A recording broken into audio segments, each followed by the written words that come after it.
this is Sam from SAMOKFIT, checking in with you guys. You guys are doing well, doing terrific. We are back with another video, and today's video is a little bit of a doozy, I have to say, and I will explain myself. I have some confession to do.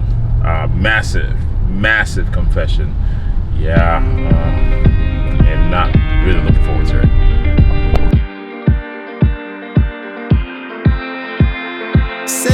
Hours driving on the highway, far away, far away, far away. Every moment I was spending on regrets was such a waste, such a waste, such a waste. This is my first confession. So let's do this. Let's see.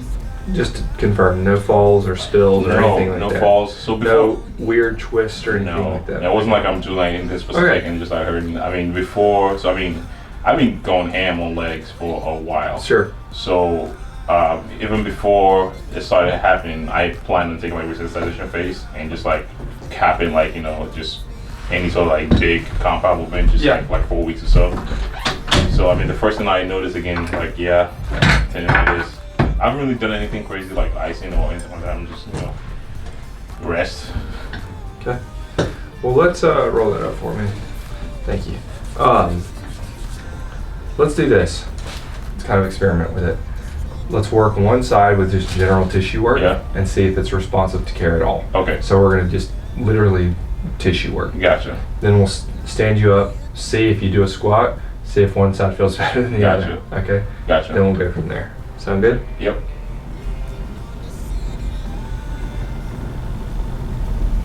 It definitely doesn't hurt to touch. I'm like, oh my god, I'm gonna lose all my gains on my legs. No, you're not. I think the joke was like, I guess unless I'm competing, I'm gonna be men's physique. I don't know how I'm supposed to take that comment right there. Oh man. Oh man.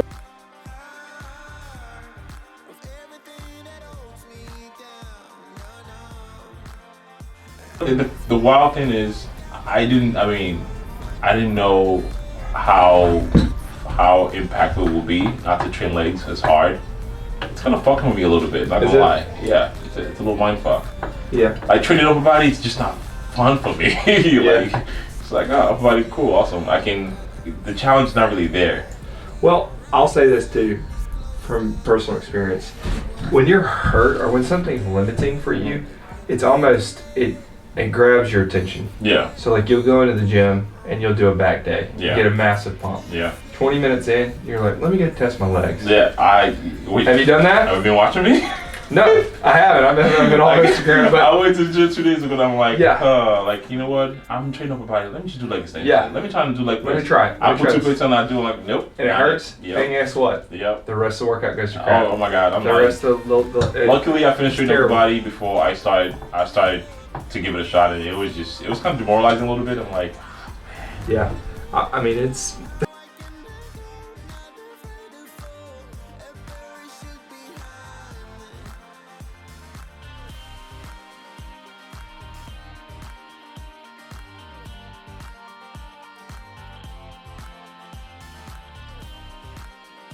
Up slightly, right there.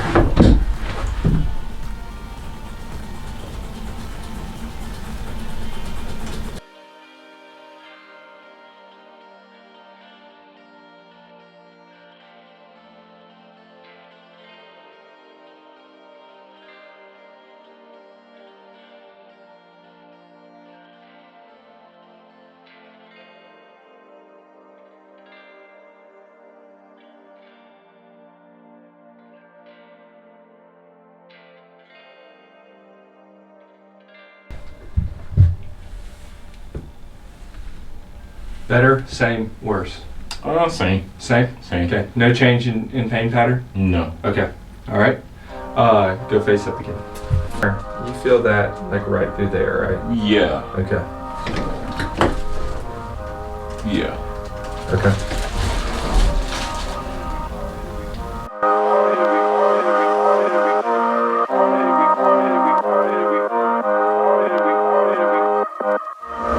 So yes, that was the confession that I need to make, and no, it's not anything terrible. It's kind of terrible in a way, and the reason why I say it's terrible is that is my chiropractor and my client. Also, if you guys will follow me like after my last contest prep, you definitely know that I came to see him quite some time with lower back and all kind of issues that I've been having. And I know for the amount of training that I do, or any of you guys do, I definitely recommend you to find a good chiropractor or get some sort of adjustment done. And if you are in the St. Louis Metro East area, definitely check out my man Fleming Chiropractic. Here, it's a doozy because I think it's easy to share like all the good sides of training going ham, and it's also probably more important to share the not so good, the injuries, because I know a lot of people might be dealing with that. So if you haven't followed me for a while, again, I'll quote Instagram because that's where I post most of my shit. I've been dealing with both my knee issues, and if you heard some of the conversations that we're having in there while I was working my knees, before I started this resensitization phase that I sort of kind of in a limbo mode, kind of just doing right now, I already started getting the feeling like, yeah, my knee's kind of like acting up a little bit. It wasn't anything that happened right on impact. It was definitely something that happened that I can tell it's from overuse. And I had the same issue for my elbow also when I ran a meso that was primarily focusing on improving my upper chest movement, which I had a lot of press and movement in there. And because I was able to kind of just diagnose that, or see the signs earlier, and not to flip some of the movements I was doing to more of like a machine work where I can manipulate my pressing movement to the point where it's not going to be too much tension on my elbows. And that was definitely helpful to curb that, or I scaled back on the volume and just shifted my focus more into more of like movements that will give me like a peak contraction or like cable fly movements, etc. So with this case in this leg, with this knee issue, at the end of my last meso, which I went ham on with pendulum squats. Nothing against the machine, nothing against going for a ROM. It's just at that certain age, overuse will cause you some sort of tendinitis. Not age, it doesn't matter really. I mean, you have younger people that have gone through overtraining a little bit or trained hard enough, overuse from time to time. You are possibly going to have tendinitis. It's important to kind of just take that into account, realize, be in tune with your body and feel like, okay, I know what this is, and definitely adjust accordingly. I have some things I'm going to go grab, and a few things I'm going to grab is a grasping tool that he mentioned, just for blood flow. I think is an important kit. That's what you need to have. And I think one of the misconceptions, I think my battery ran out, with grasping tool is you don't need to go hard, because essentially what you're trying to do is trying to break down the fascia a little bit, and fascia is not really too deep into the tissue level. I need to dig that deep. It's just a light touch, a little bit, and just to get some blood flow into that area, like you mentioned, in terms of what you recommended, getting oxygen into that area, getting blood flow into the area. If you have tendinitis elbow, like massaging your forearms, obviously reducing the amount of work that you're doing, massaging your forearms, get as much blood flow as possible into that area. That's something that you definitely want to do.